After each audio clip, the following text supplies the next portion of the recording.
আপনাকে জাহান্নাম থেকে বাঁচতে হবে, সন্তান আদিকে জাহান্নাম থেকে বাঁচাতে হবে। জাহান্নামের বিবরণ বহু প্রয়োজন আছে সময়ের, সংক্ষিপ্ত পরিসরে কথা। জাহান্নাম কেমন হবে? জাহান্নাম এমনই হবে, জাহান্নামের ভয়াবহতা সম্পর্কে, গভীরতা সম্পর্কে রাসূল সাল্লাল্লাহু আলাইহি সাল্লাম বলেন, হঠাৎ একদিন রাসূল সাল্লাল্লাহু আলাইহি সাল্লাম সাহাবী বর্গরা একটি আওয়াজ শুনতে পেলেন। আওয়াজ শুনে সাহাবীদেরকে জিজ্ঞাসা করলেন রাসূল সাল্লাল্লাহু আলাইহি সাল্লাম, আচ্ছা বলো তো, তোমরা কি কোনো একটি আওয়াজ পেয়েছো? রাসূল সাল্লাল্লাহু আলাইহি সাল্লামকে বলা হলো, আওয়াজ তো পেলাম। কিসের আওয়াজ তোমরা কি জানো? আল্লাহ রাসূল ভালো জানেন। রাসূল সাল্লাল্লাহু আলাইহি সাল্লাম বললেন, শোনো শোনো, জাহান্নামের উপরে একটা পাথর ছেড়ে দেওয়া হয়েছিল। জাহান্নামের কিনারায় একটা পাথর ছেড়ে দেওয়া হয়েছিল। পাথরটা জাহান্নামে পৌঁছাতে, নিক্ষেপ করতে এতদিন সময় লেগেছে, প্রায় 70 বছর। সুবহানাল্লাহি ওয়া বিহামদিহি। সম্মানিত উপস্থিতি, 70 বছর একটা পাথর, একটা ঢেল পৌঁছাতে জাহান্নামের গভীরতা যেতে সময় লাগে। এই গভীরতা জাহান্নামে আমাকে আপনাকে দিবে। জাহান্নামের স্তর এক একটা হবে, যেই যেমন আমল করবে তার পরিণতি তেমন হবে, যেই যেমন কর্ম করবে তার শাস্তি তেমন হবে, যে যেমন পাপ করবে তার ভয়াবহতা শাস্তি তেমনই হবে। সম্মানিত উপস্থিতি, জাহান্নামে যাদেরকে নিক্ষেপ করা হবে, আল্লাহ তাবারাক ওয়া তাআলা বলছেন, লা তুবকি ওয়ালা তাজার, শাস্তি তাদেরকে প্রদান করা হবে। এমন কঠোর ও কঠিন শাস্তি প্রদান করা হবে। আল্লাহ তাবারাক ওয়া তাআলা বলছেন, সেখানে তাকে ছেড়ে দেওয়া হবে না, বাকিও রাখবে না। আশ্চর্য ধরনের কথা, ছাড়াও হবে না, বাকিও রাখবে না, মানে আপনার অবিরাম অনবরত শাস্তি প্রদান করতেই হবে। কেমন ভাবে শাস্তি? মনে করেন আপনাকে জাহান্নামের আগুনে ফেলে দিয়েছে, হাদিসের ভাষা, জাহান্নামের আগুনে ফেলে দিয়েছে। এক শ্রেণীর জাহান্নামীকে দেখা যাচ্ছে ওপর থেকে নিয়ে পায়ের তলা পর্যন্ত আপনার জাহান্নামে পুড়তে পুড়তে একাকার হয়ে গেছে। এই ঘটনাটি আল্লাহ রাসূল সাল্লাল্লাহু আলাইহি সাল্লাম যেদিন মিরাজে যান সেই দিন দেখেছিলেন। রাসূল সাল্লাল্লাহু আলাইহি সাল্লাম জিজ্ঞাসা করলেন, জিবরিল আমিন, বলেন তো দেখি, এই যে শাস্তি প্রদান করা হচ্ছে এই শ্রেণীর জাহান্নামী ব্যক্তিদেরকে, এটা কিসের জন্য? রাসূল সাল্লাল্লাহু আলাইহি সাল্লাম জিজ্ঞাসা করেছিলেন। সম্মানিত উপস্থিতি, সেই শাস্তিটা আপনার হচ্ছে, তাকে মাথা থেকে পা পর্যন্ত তার চামড়া, তার যা কিছু রয়েছে, জুলুদুহুম বাদ্দালনা জুলুদান গায়রাহা, চামড়া যা কিছু রয়েছে সমস্ত কিছু আল্লাহ বলছেন জ্বলে পুড়ে ছাই হয়ে যাচ্ছে, একাকার হয়ে যাবে। এরকম শাস্তি প্রদান করা হবে। একদিক জ্বলে পুড়ে ছাই হয়ে গেল, ভুলে গেল, পায়ের তলা যেতে না যেতে মাথার দিক আবার হয়ে গেছে চামড়া। সম্মানিত সুধী, এখান থেকে আবার শুরু হবে জ্বলতে, পায়ের দিক যেতে না যেতে অনবরত আবার চামড়া হয়ে যাবে। এইভাবে শাস্তি প্রদান করা হবে। তার মানে শাস্তি থেকে তাকে বিরত রাখা যাবে না, এর নাম ছাড়বেও না, বাকিও রাখবে না। সম্মানিত উপস্থিতি, জাহান্নামে আল্লাহ তাবারাক ওয়া তাআলা তার ভয়াবহতা সম্পর্কে আরো বলেছেন। জাহান্নামীদেরকে যে দেওয়া হবে, সেখানে মরবেও না, বাঁচবেও না। জি, সেখানে মরবেও না, বাঁচবেও না। আল্লাহ তাবারাক ওয়া তাআলা বলছেন, জি, লা ইয়ামুতু ফিহা ওয়ালা ইয়াহইয়া, সেখানে আল্লাহ তাবারাক ওয়া তাআলা তার মৃত্যুবরণ নেবেন না, তাকে জীবিতও করবেন না। আশ্চর্য ধরনের কথা। এই মানে হচ্ছে, এক প্রকারের দুনিয়াতে যুদ্ধ অংশগ্রহণ করলাম, মারামারি করতে গেলাম, মারামারি করতে করতে দু একটা লোককে মারলাম, আমি অস্ত্রের বেদ্রাঘাত খেলাম, গুলি খেলাম, বোমা খেলাম, শাস্তি আমার হচ্ছে, কঠোরতম শাস্তি হচ্ছে, আমি ব্যথায় কাতর হয়ে গেছি। এক পর্যায়ে দেখলাম মারা গেলাম, ব্যথা শেষ হয়ে গেল, দুনিয়ার চিরদিনের জন্য ব্যথা। সম্মানিত উপস্থিতি, তার মানে দুনিয়ার মানুষের বেদ্রাঘাত থেকে, দুনিয়ার মানুষের শাস্তি প্রদান থেকে আমি বেঁচে গেলাম, মরে গেলাম, তখন এখান থেকে শাস্তি বেঁচে গেলাম। এই ধরনের বলা হয় মরে যাওয়া বা বাঁচা। সম্মানিত উপস্থিতি, এইভাবে আপনি সেখানে বাঁচবেন না, আপনি মরবেও না, অনবরত আপনাকে শাস্তি প্রদান করাই হবে। অবিরাম শাস্তি চলবে। দুনিয়াতে কোনো মানুষ মরে গেলে শাস্তি ছেড়ে দেওয়া হয়, সেখানে মরবেন না যেহেতু শাস্তিও ছুটবে না। সম্মানিত উপস্থিতি, তাই আমি আপনাদের সামনে অত্যন্ত মনোরম ভাবে বলতে চাচ্ছি, জাহান্নাম অত্যন্ত কঠোর ও কঠিন জায়গা। কবর যত কঠিন তার চাইতে বেশি কঠিন হাসরের মাঠ। কবর যত কঠিন তার চাইতে বেশি কঠিন হাসরের মাঠ। হাসরের মাঠ যত জটিল তার চাইতে বেশি কঠিন আপনার জাহান্নাম। জাহান্নাম থেকে বাঁচার জন্য যতগুলো পথ পন্থা আছে সমস্ত কিছু আপনাকে অবলম্বন করা দরকার। আপনাকে কিয়ামতের মাঠে আল্লাহ তাবারাক ওয়া তাআলার কাছে আপনার যতগুলো প্রপার্টি, যা কিছু আপনি উপলব্ধি করেছেন সমস্ত কিছুকে দিয়ে দিতে আপনি রাজি হবেন জাহান্নাম থেকে বাঁচার জন্য। বলেন তো সেদিন কি কোনো আপনার উপকারে আসবে? না, সেদিন কোনো উপকারে আসবে না। সম্মানিত উপস্থিতি, জাহান্নামীর বাসী কারা হবে? ওয়াত্তাকুন নার আল্লাতী উইদ্দাত লিল কাফিরিন। আল্লাহ তাবারাক ওয়া তাআলা বলছেন, তোমরা জাহান্নামকে ভয় করো, কেননা তা প্রস্তুত করা হয়েছে অস্বীকারীদের জন্য। যারা কোরআন হাদিসকে অস্বীকার করে, আল্লাহর কথাকে যারা অস্বীকার অমান্য করে, ওই যে একটু আগে আপনাদের সামনে কথা উপস্থাপন করলাম, যারা কোরআনকে মিথ্যা রূপে রূপান্তরিত করে দাম্ভিকতার সাথে অহংকার বশত একটা বিধিবিধানকে অমান্য করে চলে গায়ের জোরে ছেড়ে দিবে, তার জন্য জান্নাত যাওয়া তেমনি অসম্ভব। যেমন ভাবে সুয়ের ছিদ্রতে আপনার প্রবেশ করা অসম্ভব। সম্মানিত সুধী, এখানে আল্লাহ তাবারাক ওয়া তাআলা আপনাকে বললেন জাহান্নাম থেকে তো জাহান্নামকে ভয় করো কেন? জাহান্নামী আপনার প্রস্তুত আছে আপনার অস্বীকারীদের জন্য, যারা আল্লাহ এবং আল্লাহ রসুলের কথাকে অস্বীকার করে। আরো আল্লাহ তাবারাক ওয়া তাআলা বলেন, লিত্তাগিনা মাআবা ইন্না জাহান্নামা কানাত মিরসাদা। নিশ্চয় জাহান্নাম উট পেতে বসে আছে আপনার জন্য। আপনি কে? যারা সীমালঙ্ঘনকে কোরআন হাদিসকে অস্বীকার করে, যে সেই হচ্ছে সীমালঙ্ঘনকারী। আল্লাহ তাবারাক ওয়া তাআলা একটা বাউন্ডিং তৈরি করেছেন ইসলামের বিধিবিধানের উপরে। যারা চলে তারা বাউন্ডিং এর মধ্যে রয়েছে। ইসলামের বিধিবিধানকে যারা প্রত্যাখ্যান করে, বাউন্ডিংকে ক্রস করেছে, সীমালঙ্ঘন অতিক্রম করেছে। সীমা অতিক্রম করা মানে সীমালঙ্ঘনকারীরাই জাহান্নামে যাবে। তাদের জন্য উট পেতে বসে আছে, মরলেই তাকে আপনার শাস্তি প্রদান করা হবে। আর হাসরের পর তার ভয়াবহ স্থান জাহান্নাম হবে। সম্মানিত উপস্থিতি, জাহান্নাম এমন একটা কঠোর কঠিন জায়গা, সময়ের প্রয়োজন আলোচনা করার জন্য আমি আপনাকে বলছি, জাহান্নামীদের জাহান্নামে নিক্ষেপ করবেন। এই জাহান্নামী নিক্ষেপ করার স্থান জাহান্নামের এক একটা মানুষের হবে। তার মধ্যে এমন এক শ্রেণীর মানুষকে সবচাইতে জাহান্নামের তলদেশে আপনার নিক্ষেপ করা হবে।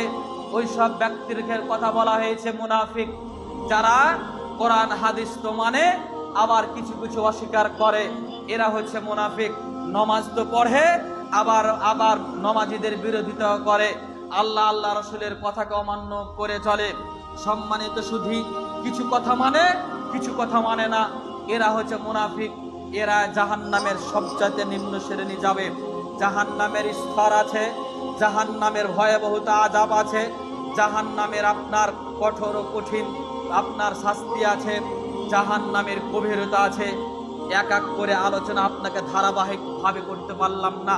সম্মানিত উপস্থিতি, আমি আপনাকে বলি, আল্লাহ বলছেন, ইন্নাল মুনাফিকিনা ফিদ দারকিল আসফালি মিনান নার। নিশ্চয়ই মুনাফিকের স্থান জাহান্নামে, সবচাইতে নিম্ন স্তরে, সবচাইতে জাহান্নামের তলদশে জাহান্নামের গভীরতা যেখানে আছে, নিচর জায়গাতে জাহান্নামীদের কাশ ফোটা, জাহান্নামীদের রক্ত আপনার খুদ যেখানে একত্রিত হবে, যেই জায়গাতে অবস্থান করবে, সেই জায়গাতে আমাকে আপনাকে দেওয়া হবে। তারা কারা? যারা মুনাফিক তারা। সম্মানিত উপস্থিতি, মুনাফিককে নিয়ে আলোচনার সময়ের প্রয়োজন মুনাফিককে নিয়ে আলোচনা একদিন যদি আল্লাহ বাঁচিয়ে রাখে হায়াতে, কোনদিন যদি আসি, তাহলে মুনাফিক মুমিনের পরিচয় সম্পর্কে আলোচনা ইনশাআল্লাহ করব। সম্মানিত উপস্থিতি, আমাদের মধ্যেই বহু মানুষ আছে যারা মুনাফিক, যারা কিছু কথাকে মানে, কিছু কথাকে প্রত্যাখ্যান করে। এরা জাহান্নামের সবচাইতে তলদশে যাবে। জাহান্নামীদের পুঁজ, জাহান্নামীদের ক্লেশ, জাহান্নামীদের কোটা যেখানে অবস্থান করছে সেখানে তাদেরকেও স্থান করা হবে। তার মানে বোঝা গেল এক একভাবে এক এক রকমের শাস্তি প্রদান করা হবে। ওয়ালাকুল্লি দারাজাতিন মিম্মা আমিলু, আল্লাহ তাবারক ওয়া তাআলা বলছেন প্রত্যেক যা করে তার স্থান রয়েছে। প্রত্যেক যা করে, যেই কোনো ব্যক্তি আমল হিসাবে জাহান্নাম হবে, আমল হিসাবে জান্নাতের স্থান হবে। সম্মানিত উপস্থিতি, যাই হোক, এইভাবে আপনাকে জাহান্নাম থেকে বাঁচতে হবে। জাহান্নামের ভয়াবহতা বলছিলাম, আল্লাহ তাবারক ওয়া তাআলা অন্যত্র জায়গাতে বলেন তাকাদু তামাইয়াসু মিনাল গায়দ, জাহান্নামে এমন একটা গর্জন মারবে, জাহান্নামীরাকে যখন জাহান্নামের কাছে নিয়ে যাওয়া হবে, যেমন অন্য জায়গাতে আল্লাহ বলছেন ওয়াসিকাল্লাযিনা কাফারু ইলা জাহান্নামা যুমারা হাত্তা ইজা জা আবওয়াবুহা ফুতিহাত আবওয়াবুহা ওয়া ক্বালা লাহুম খাজানাতুহা আলাম ইয়াতিকুম রাসূলুম। আল্লাহ তাবারক ওয়া তাআলা বলছেন জাহান্নামীদেরকে, জাহান্নামের গেটসম্যান, জাহান্নামের প্রহরী যারা দরগা রয়েছেন, তারা রাখাল, যারা বকরি যেমন চড়ায় রাখাল, যেইভাবে ছাগল বকরি গরুকে রাখাল হাঁকিয়ে নিয়ে যায়, সেইভাবে পিটতে পিটতে মারতে জাহান্নামীদেরকে জাহান্নামের দিকে নিয়ে যাওয়া হবে। যখন জাহান্নামের গেটে তাদেরকে নিয়ে যাওয়া হবে, এই প্রহরীরা যারা নিয়ে যাবে, আবার এক শ্রেণীর প্রহরী জাহান্নামের গেটসম্যান আছে, তারা তাদেরকে জিজ্ঞাসা করবে, আচ্ছা তোমাদের কাছে কি কোনো আপনার কি বলে এই দরগা যায়নি? তোমাদের কাছে কি কোনো রসুল যায়নি? তোমাদের কাছে কি কোনো আলোচক যায়নি? তোমাদের কাছে কি কোনো এরকম পথ প্রদর্শক যায়নি, যারা জাহান্নামের ভয়াবহতা সম্পর্কে আলোচনা করেছিল, যারা আল্লাহ রসুলের কথা বলেছিল, যারা জান্নাতের বিবরণ তুলে ধরেছিল, শিরক বেদাতের কথা বলেছিল, সত্য মিথ্যার কথা বলেছিল, এরকম ধরনের ব্যক্তি তোমাদের কি কাছে কোনো যায়নি? জাহান্নামের ফেরেশতারা তাদেরকে জিজ্ঞাসা করবে। অন্যত্র আয়াতে আল্লাহ তাবারক ওয়া তাআলা বলছেন সূরা মুলুকে, তখন জাহান্নামী ব্যক্তিরা বলবে আল্লাহ তাবারক ওয়া তাআলার আদেশ ক্রমে সেই জাহান্নামীর গেটম্যানদেরকে, জি তারা গিয়েছিল, তারা আমাদেরকে ভয় দেখিয়েছিল, তারা বলেছিল, তবে আমরা তাদের কথাকে মিথ্যা মনে করেছিলাম, তাদের কথাকে আমরা অস্বীকার করেছিলাম। যদি তাদের কথাকে মানতাম, লাউ কুন্না নাসমাউ আও নাকিলু মা কুন্না ফি আসহাবিস সাইর, যদি তাদের কথাকে শুনতাম, তাদের কথাকে শুনে মেনে নিতাম, নিজের জীবনে বাস্তবায়ন করতাম, তাহলে আজকে জাহান্নামীদের সঙ্গী হতে হতো না, জাহান্নামে যেতে হতো না। সম্মানিত উপস্থিতি, জাহান্নাম এত কঠিন, জাহান্নাম এত কঠোর, জাহান্নামীরা জাহান্নামের কঠোরতা, জাহান্নামের ভয়াবহতা, জাহান্নামের শাস্তির প্রস্তুতি দেখে তারা নিজেকে বলবে, আমরা যদি মাটি হয়ে যেতাম তাহলে কতই না ভালো হতো, আমরা যদি পশু প্রাণী হয়ে যেতাম তাহলে কতই না ভালো হতো। এক একভাবে এক এক রকমের তারা প্রশ্ন করবে। জাহান্নাম এত কঠিন, জাহান্নাম এত কঠিন, আখিরাত এত কঠিন। আল্লাহ তাবারক ওয়া তাআলা বলছেন তাকাদু তামাইয়াজু মিনাল গায়জ, জাহান্নামীদেরকে যা দেখে জাহান্নাম ক্রোধের রেগে মনে হচ্ছে ফেটে পড়ে যাবে, মনে হচ্ছে একাকার হয়ে যাচ্ছে, ছিন্ন বিচ্ছিন্ন হয়ে যাচ্ছে। জাহান্নামীদেরকে দেখে জাহান্নাম গর্জন উঠিয়ে দিবে তিরস্কার জানার জন্য। সম্মানিত উপস্থিতি, এই ধরনের ভয়াবহতা অবস্থান হবে জাহান্নামীদের। যেমন আপনার হাতের হাঁড়িতে আমরা দেখি টকবক করে ভাত উতলেতে থাকে, এইরকম আপনার উত্তপ্ত আগুন পানি হয়ে থাকবে জাহান্নামীর অবস্থা। আমি আপনাকে বলি, জাহান্নামী যখন জাহান্নামীদেরকে দিয়ে দেওয়া হবে, সংক্ষিপ্ত প্রসারে শেষের দিকে কিছু কথা। সম্মানিত উপস্থিতি, এত ভয়াবহ শাস্তি প্রদান করা হবে, এত কঠোর কঠিন শাস্তি প্রদান করা হবে। মুহাম্মদ সাল্লাল্লাহু আলাইহি সাল্লাম বলছেন, যখন জাহান্নামীদেরকে জাহান্নামে নিক্ষেপ করা হবে, তখন তারা এই জাহান্নামের শাস্তির কারণে চেঁচিয়ে চিচিয়ে গলা ফাটিয়ে ফাটিয়ে আল্লাহকে বলবে, প্রতিপালক গরম সহ্য করতে পারি না, পানি দাও। পানির জন্য তারা চিৎকার করবে, চেঁচামেচি করবে। চেঁচামেচি করার কারণে, চিৎকার করার কারণে বহুদিন পর কেউ বলেছেন 1000 বছর, কেউ বলেছেন 100 বছর, কেউ বলেছেন আরো বিভিন্ন রকমের কথা। জি, যে 1000 বছরই মানলাম, 1000 বছর পর তাকে পানি প্রদান করা হবে। জি, আখিরাতের একদিন এই দুনিয়ার 50,000 বছরের সমান। এত বড় একটা দিন হবে। তাহলে আপনি ভাবুন, 1000 বছর পর আপনার কথা আল্লাহ তাবারক ওয়া তাআলা শুনবেন, জাহান্নামীর কথা। তারপরে তাকে পানি প্রদান করা হবে, পানি দেওয়া হবে, জ্বলন্ত ফুটন্ত পানি। যেই পানি পান করে নাড়ি ভুঁড়ি যা কিছু রয়েছে পেট দিয়ে, পেট থেকে পায়খানার দ্বার দিয়ে বেরিয়ে যাবে। সম্মানিত উপস্থিতি, এরকম অবস্থা, এরকম কঠোর কঠিন অবস্থা হবে জাহান্নামীদের। অতএব এই জাহান্নামের শাস্তি থেকে আমাকে আপনাকে বাঁচতে হবে। জাহান্নামের ভয়াবহতা খুবই কঠিন ও কঠোর। আল্লাহ রাসূল সাল্লাল্লাহু আলাইহি সাল্লাম আরো বিভিন্ন বর্ণনায় বিভিন্নভাবে জাহান্নামের ভয়াবহতা সম্পর্কে বলেছেন।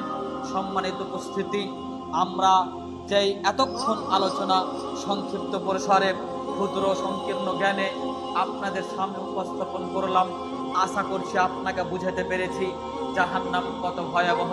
আশা করছি আপনাকে বুঝাতে পেরেছি জাহান্নাম কত কঠিন ও কঠিন। এই জাহান্নাম থেকে আমাকে আপনাকে বাঁচতে হবে। দুনিয়াতেই মরে যাওয়ার পরে কিন্তু আমরা বাঁচতে পারবো না।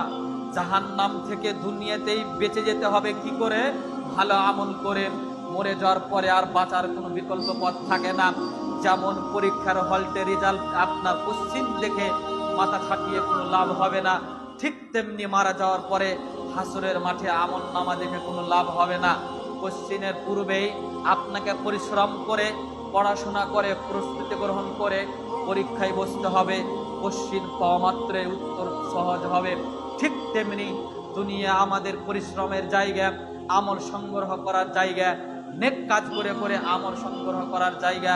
এখানে আমাকে আপনাকে আমল সংগ্রহ করে জান্নাত প্রাপ্তি হতে হবে, জাহান্নাম থেকে বেঁচে যেতে হবে। সম্মানিত উপস্থিতি, এই দোয়া, এই দাবি, এই আশা আল্লাহ তাবারক ওয়া তাআলার কাছে রাখি। প্রতিপালক, তুমি হচ্ছ মহা, তুমি হচ্ছ দয়াশীল, তুমি হচ্ছ ক্ষমাশীল, তুমি হচ্ছ রহমান, তুমি হচ্ছ গফুর, তুমি হচ্ছ গফফার। অতএব তোমার কাছে কাগজে মিনত করি, আমাদের গুনাহ খাতাকে মার্জনা করে দাও, আমাদেরকে ক্ষমা করে দাও, আমাদেরকে বুঝদান করো, আমাদের প্রতি দয়া করো, আমাদের প্রতি রহম করো। আমরা যাতে করে জান্নাতের অধিবাসী হতে পারি, জাহান্নাম থেকে বেঁচে যেতে পারি। প্রতিপালক, জাহান্নাম যে খুবই কঠিন, জাহান্নাম যে খুবই কঠোর তুমি বর্ণনা করেছো, তোমার নবী বলেছে, আমরা অত্র আলোচনা দ্বারা বুঝতে পারলাম। আল্লাহ, এত কঠোর কঠিন জাহান্নামে আমি কি করে যেতে পারি, পরিবারকে কি করে নিয়ে যেতে পারি? অতএব নিজে জাহান্নাম থেকে বেঁচে গিয়ে পরিবারের মানুষদের, ছেলে মেয়েদেরকে বাঁচাতে পারি। আল্লাহ, তুমি আমাদেরকে এই সুবর্ণ সুযোগ তৌফিক প্রদান করো। আল্লাহুম্মা আমিন। হে আল্লাহ, আমরা যতদিন দুনিয়াতে বেঁচে আছি ততদিন তোমার দয়া, তোমার প্রেম, তোমার ভালোবাসা, তোমার অনুগ্রহ, তোমার অনুকম্পর মাধ্যম দিয়ে যেন আমরা বেঁচে থাকতে পারি এবং কোরআন হাদিসকে নিজের জীবনে বাস্তবায়ন করতে পারি। এই পথ পন্থা আমাদের জন্য তুমি সহজ করে দাও। আল্লাহুম্মা আমিন। যারা আমরা কর্ম করি, সঠিকভাবে কর্মের জীবনটা আমরা যেন উপলব্ধি করতে পারি, এটা আমাদের জন্য সহজ করে দাও। আল্লাহুম্মা আমিন। যারা বেঁচে আছি তারা যেন সুস্থ সশরীরে তোমার ইবাদত করতে পারি, এই তৌফিক প্রদান করো। আল্লাহুম্মা আমিন। অত্র এলাকার মা বাবা, ভাই আব্বু যারা মারা গেছেন, প্রতিপালক তোমার দয়ায়, তোমার অনুগ্রহে তাদেরকে ক্ষমা করে দাও। যারা অসুখে পড়ে আছে আল্লাহ, তুমি তাদেরকে শিফাতে কামেলা আরোগ্য প্রদান করো। আল্লাহুম্মা আমিন। ওয়া আখির দাওয়ানা আলহামদুলিল্লাহি রাব্বিল আলামিন। আসসালামু আলাইকুম ওয়া রাহমাতুল্লাহি ওয়া বারাকাতুহু।